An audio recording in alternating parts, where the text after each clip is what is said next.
ژوند او زده کړه.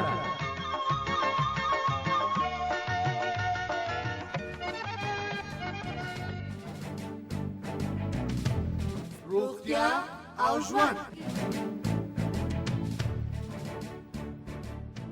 درنو اوریدونکو السلام علیکم. داسې ماشومان مو لیدلي چې شکره ناروغي ولري؟ دا ګنګسیتو ته پیراکۍ سر نه تشمې تیزې تیزې کېږي د شپې د خوا نه. ماشومان د شکرې ناروغۍ په کوم ډول اخته کېدای شي او د دې ناروغۍ نښې، ستونزې او علتونه کوم دي؟ په شکره د اخته ماشومانو څه ډول څارنه او پالنه وکړو څو یې ناروغي کنټرول شي؟ زه عارف رحیمي یم او تاسې د روغتیا او ژوند خپرونه اورئ. شکره دوه اصلي ډولونه لري چې لومړی او دوهم ډولونه دي. د شکرې لومړی ډول په ماشومانو کې زیات لیدل کیږي. پانکراس د انسولین په نوم هورمون یا مواد تولیدوي. په شکره کې پانکراس سم فعالیت نه کوي او د انسولین هورمون په طبیعي ډول نشي ترشح کولای. خو په ماشومانو کې د شکرې ناروغۍ نښې او ستونزې کومې دي؟ په دې اړه زموږ همکار وحیدې صابر په مختلفو سیمو کې له څو کسانو سره خبرې کړې دي. نوم د څه ده؟ قاسم. څه ناروغي لري؟ شکر. څه رقم ورسره په عذاب یې؟ هر رقم ورسره په عذاب. مثلا هغه ډېر څښم اوبه، ډېر تشناب ته ځم، د شپې د باله ډېر تشناب ته ځم. دا زوی د څه مشکل لري؟ دا شکر لري، دا 1 کال وشي، 12 کلن دی. دا ګنګسیتو ته پیراکۍ سر نه تشمې تیزې تیزې کېږي د شپې د خوا نه. ګنګس پروتي، نه ډوډۍ خوري نه چست کې و د بېلس پروتي، پښې درد کوي، لاسونه ټول ځان یې خوږي. نوم د څه ده؟ نعمت. څه ناروغي لري؟ شکر ناروغي لرم. ښه، ته دوا خورې که نه خورې؟ دوا نه لرم، ورځ بله بترېږم، وایم سترګې سم نه ګوري. د یو شمېر کسانو په وینا زیاتې اوبه څښل، ژر ژر تشناب ته تلل، ژر ژر وږي کېدل او د اعصابو خرابوالی په ماشومانو کې د شکرې ناروغۍ نښې دي. په کابل ښار کې په اندراګاندي یا د ماشومانو د روغتیا په روغتون کې د ماشومانو د داخله ناروغیو متخصصه ډاکټره نسیمه نظر لري چې که دا ناروغي پرمختګ وکړي د بدن په ځینو مهمو برخو کې د وینې رګونه تنګیږي او دا د ماشومانو لپاره خطرناک دي.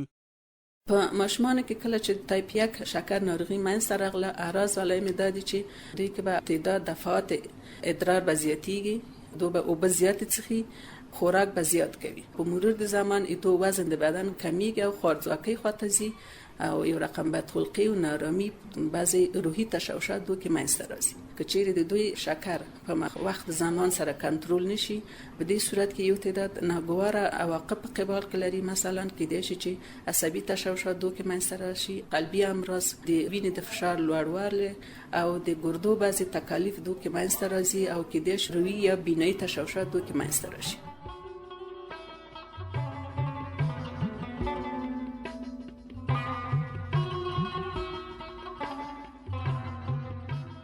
یو شمېر کسان او ډاکټر په باور په شکره اخته ناروغان ډېر ژر ژر وږي او تږي کیږي، نو مجبور دي څو ژر ژر اوبه وڅښي یا خوراک وکړي، ځکه ژر ژر تشناب ته هم ځي. که دا ناروغي پرمختګ وکړي کېدای شي د زړه، پښتورګو او اعصابو په برخه کې د وینې رګونه تنګ شي چې د زړه او پښتورګو ناروغۍ، رواني یا عصبي ستونزې ترې پیدا کیږي، یا امکان لري د ناروغ د سترګو دید کم شي. خو په ماشومانو کې د شکرې ناروغۍ اصلي علتونه کوم دي؟ زما نوم عبدالوهاب دی. شکر په باره کې د ماشومانو زمونږ خو خپل فکر دا دی چې یو خو دا ارثي، نو زمونږ خو همدغه فکر دی، ځکه چې نه خو ماشوم خوږه خوړلي او نه ترخه خوړلي، نو پته نه لګي چې اوس د خوږې د وجې دی څه د وجې دی. دا 9 کاله به کېږي شکر یم. یو مې دغه لور مخکې دغه شکر شو او یو مې دې پسې بله لور ده، یو مې بیا زوی ده، یوه دا ده، 4 ماشومان، 4 شکر. نوم مې عبدالله ده، پکتیا ولایت اوسېدونکی یم. د شکرې ناروغۍ که نه معلومات موږ نه لرو، د په علت باندې نه پوهېږم. یو تعداد کسان په ماشومانو کې د شکرې ناروغۍ له اصلي علتونو ناخبره دي. ځینې نور بیا وراثت د دې ناروغۍ مهم علت ګڼي، یعنې که د چا پلار، مور یا نیکه او نیا په دې ناروغۍ اخته وي، نو ماشومان یې هم پرې اخته کېدای شي. خو ډاکټره په بدن کې د انسولین هورمون کموالی په ماشومانو کې د شکرې اساسي علت بولي. د ټول انسانانو په وجود کې یو غده ده په نوم د پانکراس. دا غده وظیفه دا ده چې یو تعداد هورمونونه او انزایمونه افرازوي چې د هغې هورمونو د جملې څخه یو انسولین دی. د انسولین وظیفه دا ده چې هغه مقدار قند چې په وینه کې وجود لري هغه داخل د حجرې کوي چې تر څو په انرژي تبدیل شي او د وجود ته استفاده وکړي. کله چې د انسولین مقدار کم شي یا انسولین وجود نه لري دغه مقدار د اضافي ګلوکوز چې د په وینه کې مقدار لوړیږي او سبب د دې کېږي چې یو مرض په نوم د دیابت یا شکر ناروغي په ماشومانو کې یا په لویانو کې منځته راشي. بعضې فاکتورونه د دې په منځته راتلو کې پیش بیني شوي دي چې مثلا هغه فاکتورونه کېدای شي بعضې محیطي فاکتورونه اوسي، بعضې د معافیتي فاکتورونه اوسي او جینیتیکي یا بعضې فامیلي تاریخچه په دوه کې رول لري. په محیطي فاکتورو کې کېدای شي تعداد ویروسونه په دې کې زیات داخل اوسي، مثلا هغه ماشومان چې د ماشومتوب په دوره کې دوی کلچرک ناروغي تیره کړې وي او یا هغه ماشومان چې په وړکتوب کې د غوا د شیدو نه دوی استفاده کړې وي، هغه اساسیات چې د غوا د شیدو د پروتین په مقابل کې دوی منځته راځي دا کېدای شي په وروسته مراحلو کې دوی په شکر یا په دیابت ناروغي باندې دوی اخته کړي. دا معافیتي فاکتورونه سبب د دې کېږي چې هغه حجرات چې پانکراس کې سبب د تولید انسولین کېږي هغه تخریب کېږي او انسولین په کافي اندازه نه افرازي.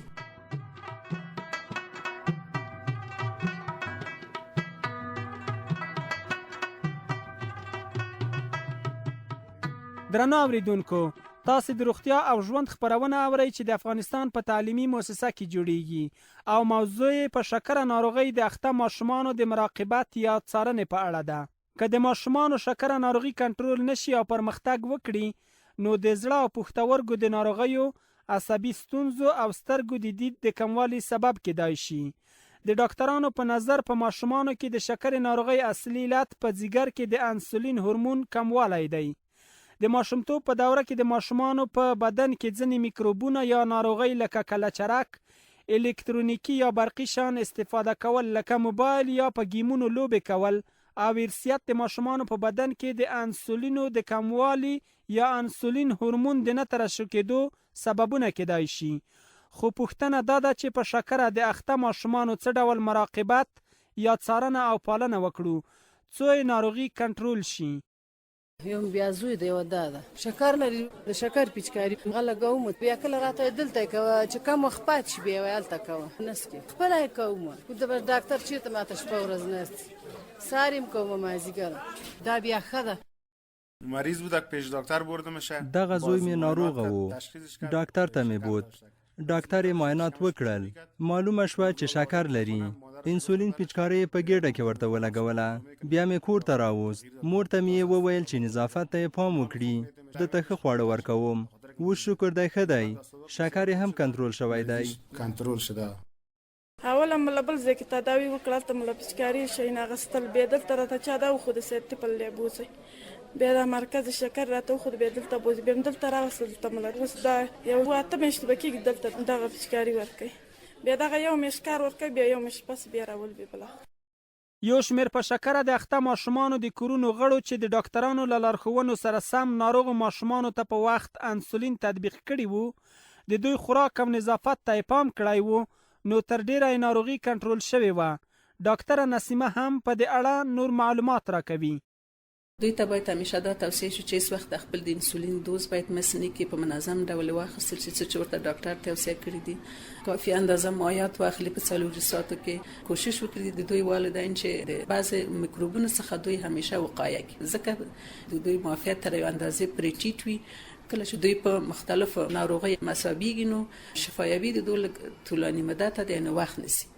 مثلا بعض قسمتونه د بدن د دوی باید زخمی نشي، که زخمی شي یعنې التیام پروسه لږ طولاني مدته ده. بیرون چې کله دوی وځي باید اکثر وخت د بوټانو او جرابو څخه استفاده وکړي، یعنې کله په پښو کې د دوی زخمونه پیدا کېږي نو بیا هغه التیام یې لږ وختګیره دی. یو تعداد د عادت لري چې انسولین مثلا په بازو کې زرق کوي یا په پښه کې ورته زرق کوي یا په سورین کې. بهترین ناحیه دغه ده چې په نس کې د ماشوم د پوستکي لاندې زرق شي، چې د دې ناحیه کې داخل جذب کېږي. دا ناروغان چې دلته موږ ته مراجعه کوي اکثرا د اقتصادي لحاظ دوی ډېر خراب وضعیت کې قرار لري. او بل دا چې په ساتف لندراګاندي روغتون کې په دې وختو کې شکر الحمدلله چې انسولین پرایګان دوی ته توصیه کېږي او دوی کولی شي چې د دې څخه استفاده وکړي.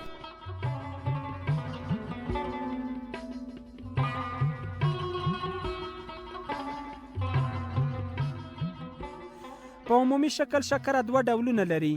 ماشومان د شکرې په لومړي ډول اخته کیږي. په دې ناروغۍ اخته ماشومان ژر تږي او وږي کیږي، ژر اوبه څښي، خوراک کوي او ژر تشناب ته ځي. که دا ناروغي په وخت تشخیص او کنټرول نشي نو پرمختګ کوي.